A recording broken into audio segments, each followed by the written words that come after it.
Monsieur le Président de l'Assemblée nationale, Monsieur le Vice-président du Sénat, Mesdames, Messieurs les ministres, nous sommes donc ce matin pour une étape importante du processus rassemblés. Il s'agit de promulguer la loi par laquelle la France pourra ratifier l'accord de Paris. Et au moment où le monde est en proie à une grande violence, à de terribles tensions, à la montée des fanatismes, le juste combat pour le climat apaise, réconcilie, construit l'avenir. Cet accord de Paris marque un changement important dans le mode de développement des économies du monde, puisque nous allons vers un mode de développement sobre en carbone. L'accord de Paris est ambitieux.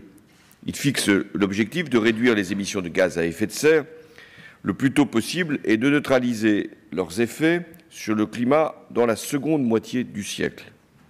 Cet accord n'est pas une contrainte à subir, mais c'est aussi une chance à saisir. Une chance d'innover, une chance de créer des activités nouvelles et des emplois durables, une chance de sortir les pays les plus pauvres de la pauvreté, une chance pour répondre à l'angoisse des États insulaires, une chance pour faire reculer les insécurités alimentaires, sanitaires, sociales et géopolitiques, une chance de mieux vivre en nous engageant résolument sur la voie d'un modèle de développement moins prédateur de nos ressources naturelles et plus protecteur des conditions de la vie humaine sur Terre. Alors depuis le 12 décembre, qui était la date de signature de l'accord, nous n'avons pas perdu de temps.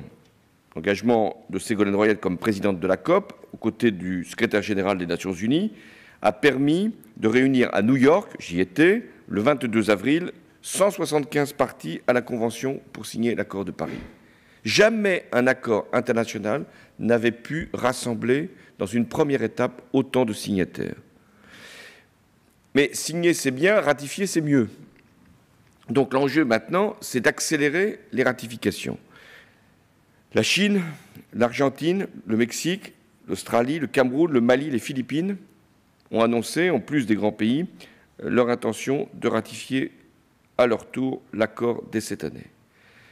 La Commission européenne présentera, elle, un projet. Ce sera au Conseil environnement des ministres de l'Union le 28 juin prochain.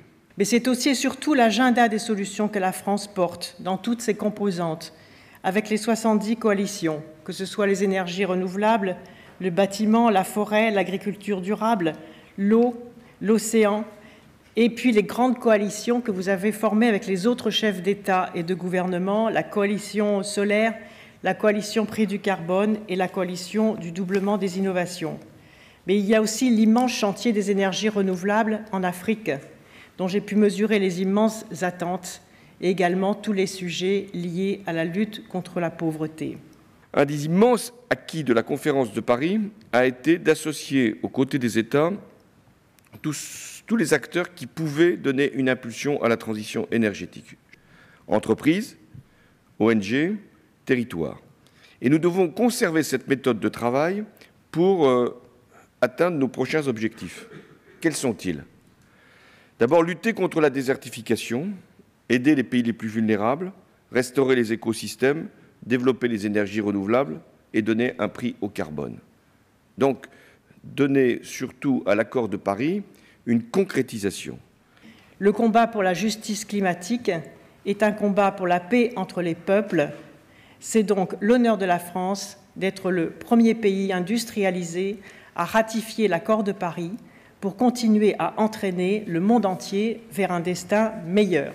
Ce que nous avons à faire à travers cet acte juridique, c'est de donner une traduction à l'espoir qui s'est levé à Paris le 12 décembre, c'est de donner à l'Europe un sens à son projet, permettre que nous soyons le continent de la transition énergétique et écologique, et puis c'est aussi de rappeler que la France doit toujours être en avance quand elle veut conduire vers le monde les idées qui ont fondé son identité. Merci.